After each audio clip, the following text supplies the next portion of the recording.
la parole qui donne la vie éternelle. Le 1er mars 1944, autour de 17h, Jésus me dit : « Ce n'était pas mon intention de te donner cette vision ce soir.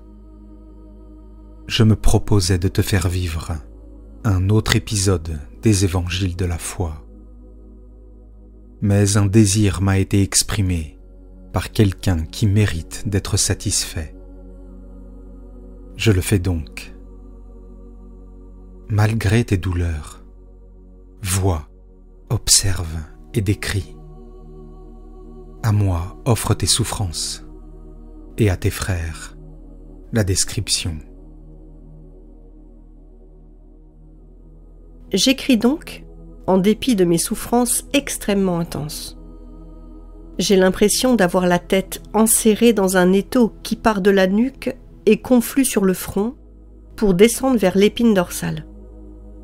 Cela me fait terriblement mal, au point d'avoir pensé que j'étais en train de commencer une méningite. Puis je me suis évanouie. C'est encore très douloureux en ce moment. Mais Jésus permet que je parvienne à écrire par obéissance. Ensuite advienne que pourra. Je vous assure cependant que je vais de surprise en surprise, car je me trouve tout d'abord devant des Africains, ou tout au moins des Arabes, alors que j'avais toujours cru que ces saints étaient européens. Je n'avais en effet pas la moindre idée de leurs conditions sociales et physiques, ainsi que de leur martyre. Je connaissais la vie et la mort d'Agnès, mais d'eux, c'est comme si je lisais un récit inconnu. Comme première image, avant de m'évanouir, j'ai vu un amphithéâtre qui ressemblait plus ou moins au Colisée, pas en ruine toutefois. À ce moment-là, il n'y avait encore personne. Seule une très belle jeune mort se tient au centre, en l'air. Elle rayonne d'une lumière béatifique qui se dégage de son corps brun et des vêtements sombres qui la couvrent. Elle semble être l'ange de cet endroit. Elle me regarde et sourit. Ensuite, je m'évanouis et je ne vois plus rien. Maintenant, la vision se complète. Je me trouve dans un bâtiment dont l'absence de tout confort et l'apparence sévère m'indiquent qu'il s'agit d'une forteresse utilisée comme prison. Ce n'est pas le souterrain du Tullianum que j'ai vu hier. Il y a ici de petites pièces et des couloirs surélevés. Mais l'espace y est si restreint, la lumière si rare, et elles sont munies de telles barres et portes en fer clouté que cette maigre amélioration due à leur situation est annulée par leur sévérité qui anéantit la moindre idée de liberté. Dans l'une de ces tanières, la jeune mort que j'ai vue dans l'amphithéâtre est assise sur une planche qui sert en même temps de lit, de siège et de table. Cette fois, il n'en émane pas de lumière, seulement une grande paix. Elle porte sur son sein un bébé de quelques mois qu'elle allaite. Elle le berce et le cajole avec amour. L'enfant joue avec sa jeune mère et frotte son visage très olivâtre contre le sein brun de sa mère. Il le prend et s'en détache avec avidité, en faisant de soudaines risettes pleines de lait. La jeune fille est très belle. Un visage régulier plutôt rond, de superbes grands yeux d'un noir velouté, une petite bouche charnue, des dents très blanches et régulières, des cheveux noirs et plutôt crépus, mais maintenus par des tresses serrées qui encadrent son visage. Son teint est d'un brun olivâtre, mais pas excessivement. On trouve aussi cette couleur chez nous, notamment dans le sud de l'Italie, à peine plus claire que celle-ci. Lorsqu'elle se lève pour endormir son bébé en parcourant la cellule de long en large, je me rends compte qu'elle est grande. Elle a des formes gracieuses, certes pas exagérément, mais enfin elle a un corps bien modelé. Son port, rempli de dignité, lui donne l'air d'une reine. Elle porte un vêtement simple, presque aussi sombre que sa peau, qui lui tombe en légers plis sur le corps. Un vieillard entre, mort lui aussi. Pour ce faire, le geôlier lui ouvre la lourde porte, puis se retire. La jeune fille se retourne et sourit. Le vieillard la regarde et pleure. Pendant quelques minutes, il reste ainsi. Puis la peine du vieillard déborde. En hoquetant, il supplie sa fille d'avoir pitié de sa souffrance. Il lui dit : « Ce n'est pas pour cela que je t'ai engendré. Je t'ai aimé plus que tous mes enfants, toi la joie et la lumière de ma maison. Et maintenant tu veux mourir et faire mourir ton pauvre père, qui sent son cœur se briser sous la douleur que tu lui causes. Ma fille, voici des mois que je te supplie. Tu as voulu résister et tu as connu la prison, toi qui es né dans l'aisance. J'avais plié l'échine devant les puissants pour t'obtenir de rester chez toi, bien que prisonnière. J'avais promis au juge de te faire céder à mon autorité paternelle. Actuellement, il se moque de moi, parce qu'il voit que tu n'en as eu cure. Ce n'est pas cela que devrait t'apprendre la doctrine que tu prétends parfaite. Quel est donc ce Dieu que tu suis, qui t'inculque de ne pas respecter ton père, de ne pas l'aimer? Car si tu m'aimais, tu ne me ferais pas tellement souffrir. Ton obstination, qui n'est même pas vaincue par la pitié pour cet homme innocent, t'a valu d'être arraché à la maison et enfermé dans cette prison. Or, il n'est plus question de prison désormais, mais de mort, d'une mort atroce. Pourquoi? Pour qui? Pour qui veux-tu mourir? Ton Dieu a-t-il donc besoin de ton sacrifice? Et même de notre sacrifice? Le mien et celui de ce petit être qui n'aura plus de mère? Ton sang et mes larmes sont-ils donc nécessaires à la réalisation de son triomphe? Comment cela se peut-il? La bête sauvage aime ses petits, et plus elle les a portés sur son sein, plus elle les aime. Cela je l'ai aussi espéré. C'est pourquoi je t'avais obtenu de pouvoir nourrir ton enfant. Mais tu refuses de changer d'idée. Après l'avoir nourri, réchauffé, servi d'oreiller à son sommeil, voici maintenant que tu le repousses, que tu l'abandonnes sans aucun regret. Je ne te prie pas pour moi, mais en son nom. Tu n'as pas le droit d'en faire un orphelin. Ton Dieu n'a pas le droit de faire cela. Comment puis-je le croire meilleur que les nôtres, s'il exige ces sacrifices cruels? Tu me pousses à le détester, à le maudire toujours plus. Mais non, que dis-je? Oh Perpétue, pardonne-moi. Pardonne à ton vieux père que la douleur rend fou. Veux-tu donc que j'aime ton Dieu? Je l'aimerais plus que moi-même, mais reste avec nous. Dis au juge que tu cèdes. Ensuite, tu aimeras n'importe quel dieu de la terre, comme tu voudras. Tu feras de ton père ce que tu veux. Je ne t'appellerai plus ma fille. Je ne serai plus ton père. Je serai ton serviteur, ton esclave, et toi ma maîtresse. Domine, ordonne, et je t'obéirai. Mais pitié, pitié, sauve-toi pendant que tu le peux encore. Il n'est plus temps d'attendre. Ta compagne a donné le jour à son enfant, tu le sais, et plus rien n'arrêtera la sentence. Ton fils te sera arraché, tu ne le verras plus. Demain, peut-être, ou aujourd'hui même.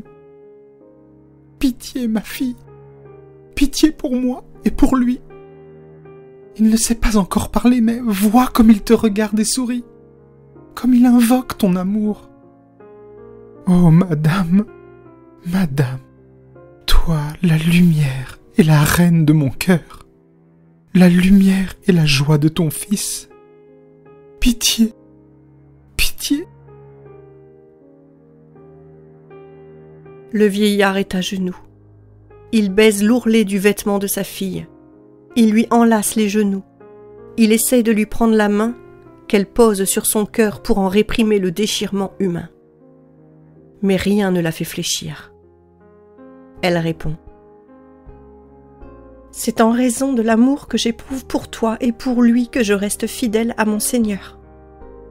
Aucune gloire terrestre n'accordera à tes cheveux blancs et à cet innocent autant d'honneur que ma mort.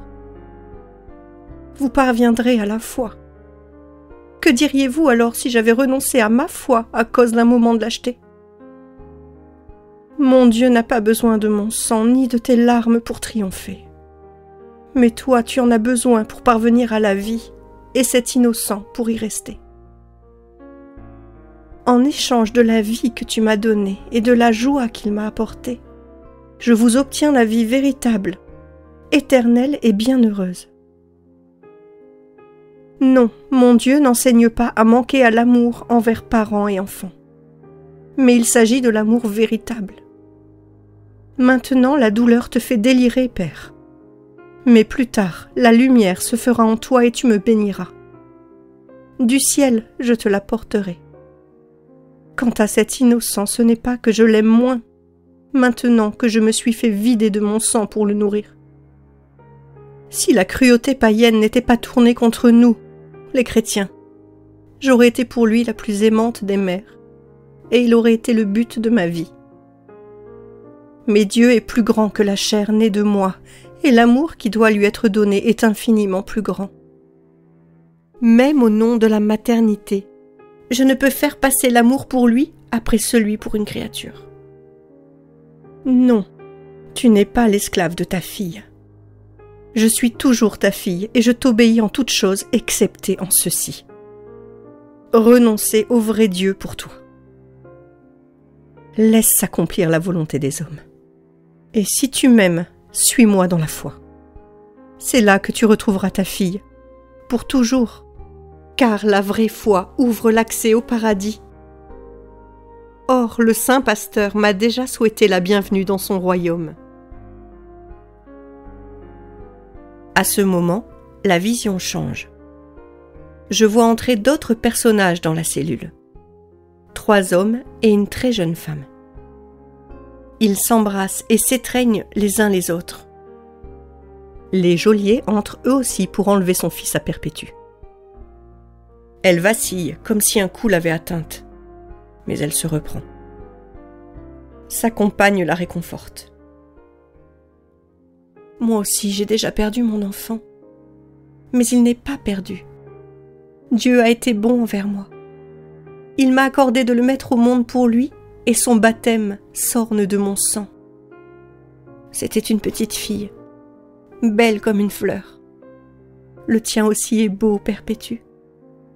Mais pour vivre en Christ, ces fleurs ont besoin de notre sang. Nous leur donnerons ainsi 2 fois la vie. Perpétue prend le petit, qu'elle avait posé sur la couche, et qui dort rassasié et content. Après lui avoir donné un léger baiser pour ne pas l'éveiller, elle le tend à son père. Elle le bénit également, et lui trace une croix sur le front, et une autre sur les mains, les pieds et la poitrine. Ses doigts sont baignés des larmes qui lui coulent des yeux.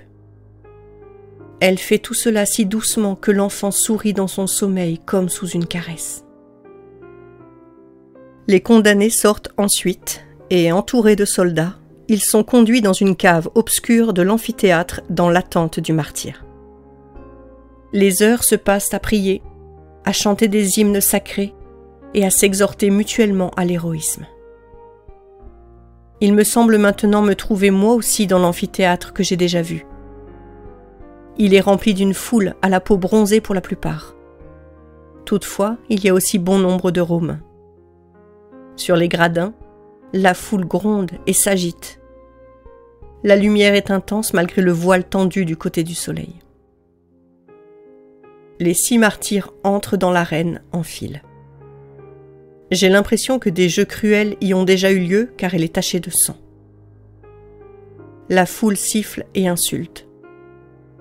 Perpétue en tête, ils entrent en chantant.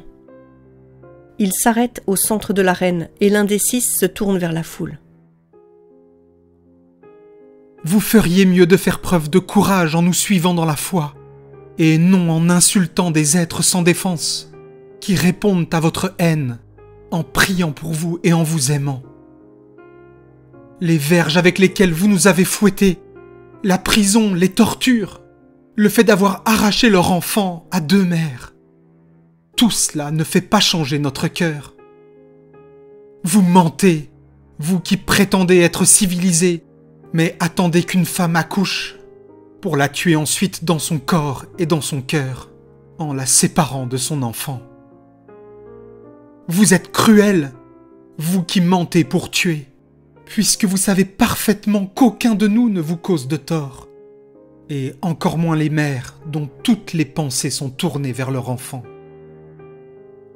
Non, rien ne fait changer notre cœur, ni pour ce qui est de l'amour de Dieu, ni pour ce qui est de l'amour du prochain. C'est 3 fois, 7 fois, 100 fois que nous donnerions notre vie pour notre Dieu et pour vous, afin que vous en veniez à l'aimer. C'est donc pour vous que nous prions, tandis que le ciel s'ouvre au-dessus de nous. Notre Père, qui es aux cieux. À genoux, les 6 martyrs prient. Une porte basse s'ouvre et les bêtes font irruption. Bien qu'elles paraissent être des bolides tant leur course est rapide, il me semble qu'il s'agit de taureaux ou de buffles sauvages. Comme une catapulte ornée de cornes pointues, ils attaquent le groupe sans défense. Ils les soulèvent sur leurs cornes, les lancent en l'air comme des chiffons, les jettent au sol, les piétinent. Ils s'enfuient de nouveau, comme fous de lumière et de bruit, puis repartent à l'assaut.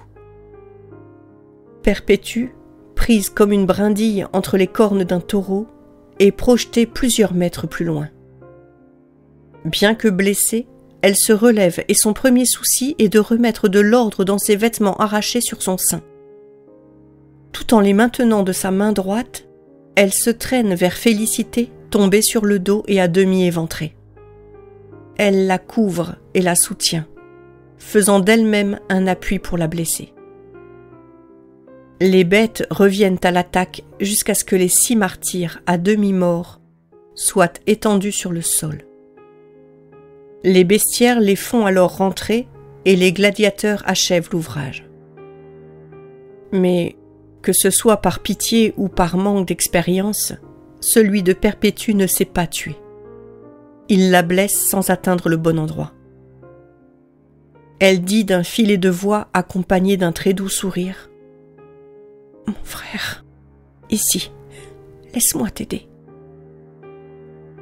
Après avoir appuyé la pointe de l'épée contre la carotide droite, elle dit alors : « Jésus, je me confie à toi. Pousse, mon frère, je te bénis. » Et elle tourne la tête vers l'épée pour aider le gladiateur inexpérimenté et troublé.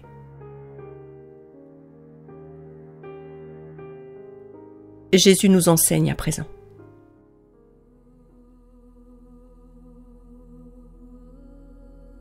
Voilà le martyre de Perpétue, de sa compagne Félicité et de ses compagnons. Elle était coupable d'être chrétienne. Bien qu'elle soit encore catéchumène, comme son amour pour moi était intrépide.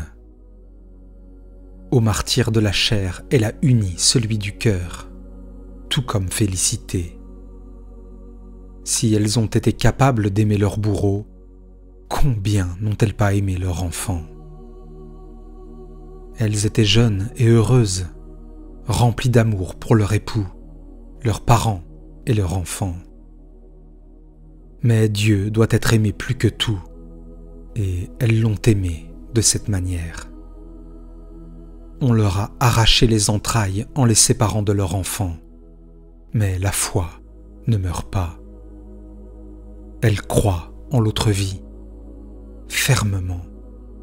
Elles savent qu'elle appartient à ceux qui auront été fidèles et auront vécu selon la loi de Dieu. L'amour est la loi dans la loi. L'amour pour le Seigneur Dieu et pour le prochain. Quel plus grand amour existe-t-il que de donner sa vie pour ceux qu'on aime, tout comme le Sauveur l'a fait pour l'humanité qu'il aimait. Elles ont sacrifié leur vie pour m'aimer et pour en amener d'autres à m'aimer et par conséquent à avoir la vie éternelle. Elles veulent que leurs enfants, leurs parents, leurs époux, leurs frères et sœurs, ainsi que tous ceux qu'elles aiment d'un amour de parenté ou spirituellement, parmi lesquels leurs bourreaux, puisque j'ai dit « Aimez ceux qui vous persécutent », que tous aient la vie dans mon royaume. Et pour les y conduire, elles tracent de leur sang un signe qui va de la terre au ciel, qui resplendit, qui appelle. Souffrir, mourir, qu'est-ce donc? C'est un instant fugitif, alors que la vie éternelle demeure. Ce moment de souffrance n'est rien en regard de l'avenir de joie qui les attend. Les bêtes, les épées, qu'est-ce? Bénie soit-elle, puisqu'elle donne la vie. Leur unique préoccupation est de garder leur pudeur, car ceux qui sont saints le sont en toutes choses. À cet instant, elles n'ont cure de leurs blessures, mais se soucient de leurs vêtements en désordre. Car si elles ne sont pas vierges, elles sont toujours pudiques. Le vrai christianisme procure toujours la virginité d'esprit. Il garde cette belle pureté, même là où le mariage et les enfants ont enlevé ce sceau qui, de vierge, fait des anges. Le corps humain lavé par le baptême est le temple de l'Esprit de Dieu. Il ne doit donc pas être violé par des modes inconvenantes ou des vêtements impudiques. De la femme, notamment de celle qui ne se respecte pas elle-même, rien ne peut provenir d'autre qu'une descendance dévergondée et une société corrompue dont Dieu se retire et dans laquelle Satan laboure et sème ses tourments qui vous portent au désespoir.